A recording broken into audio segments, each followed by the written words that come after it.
CJI D Y Chandrachud ने निचली court के जजों को एक नसीहत दी है और उन्होंने बताया है कि आखिर देश में समय से न्याय क्यों नहीं मिल पाता। सीजेआई डीवाई चंद्रचूड़ एक सम्मेलन में अपनी बात कह रहे थे।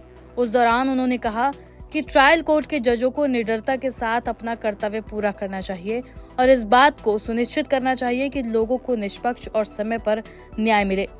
उन्होंने कहा, जिन लोगों को ट्रायल कोर्ट में ही जमानत मिल जानी चाहिए उन्हें मिल ही नहीं पाती। इसके बाद लोग हाई कोर्ट का रुख करते हैं। हाई कोर्ट में ना मिलने पर सुप्रीम कोर्ट आते हैं। ऐसे में उन लोगों को खासी दिक्कत का सामना करना पड़ता है जिनकी गिरफ्तारी मनमाने ढंग से की गई हो। Justice Chandrachud national law school of India university Bangalore द्वारा आयोजित 11वें वार्षिक सम्मेलन में बोल रहे थे। उनसे सवाल किया गया कि कई बार पहले कुछ किया जाता है और फिर माफी मांगी जाती है। ये उन लोक प्राधिकारियों के लिए सच है जो राजनीतिक रूप से प्रेरित होकर विपक्षी दलों के नेताओं, पत्रकारों और अन्य कार्यकर्ताओं को हिरासत में ले रहे हैं। ऐसे में उन्हें न्याय भी बहुत धीमी गति से मिलता है। इसके जवाब में जस्टिस डीवाई चंद्रचूड़ ने कहा, ये दुर्भाग्य है कि ट्रायल कोर्ट के जज जमानत देकर जोखिम नहीं उठाना चाहते।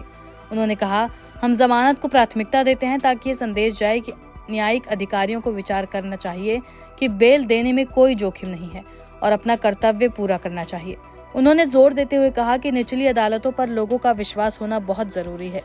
सीजीआई ने नारकोटिक्स केस का उदाहरण देते हुए कहा कि विचार करना जरूरी है कि आखिर आरोपी क्लीनर था, ड्राइवर था या ट्रक का ओनर था।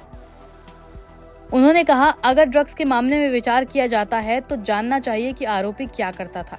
वो ड्राइवर था, क्लीनर था या फिर ओनर था। क्या वही व्यक्ति है जो अपराध के पीछे था? इस बात को ध्यान में रखकर फैसला लेना चाहिए। सीजीआई ने कहा कि ये बहुत ही जरूरी है कि हम उन पर भी भरोसा करें जो न्यायिक प्रणाली के निचले स्तर पर हैं।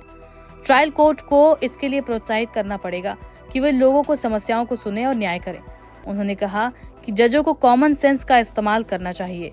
न्याय देना गेहूं से भूसे को अलग करने की तरह है। बता दें कि जस्टिस डीवाई चंद्रचूड़ अक्सर अपने बयानों को लेकर चर्चा में रहते हैं। उन्होंने हाल ही में एक और बयान दिया था जिसमें उन्होंने जजों के कामकाज को लेकर टिप्पणी की थी। उन्होंने कहा था कि सुप्रीम कोर्ट के जज 7 दिन काम करते हैं। सोमवार से शुक्रवार तक 40-50 मामले निपटाते हैं। शनिवार को छोटे केसेस पर सुनवाई होती है। इसी दिन सुरक्षित रखे गए फैसलों को लिखवाया जाता है। रविवार को सोमवार के केस पढ़े जाते हैं। सीजीआई ने आगे कहा कि सुप्रीम कोर्ट के जज छुट्टी के दौरान संवैधानिक मुद्दों पर विचार करते हैं। हमारे लिए ये करना बहुत महत्वपूर्ण है क्योंकि संवैधानिक मामले देश की सामाजिक, राजनीतिक और आर्थिक स्थिति के साथ साथ लोगों के अधिकारों को भी प्रभावित करते हैं।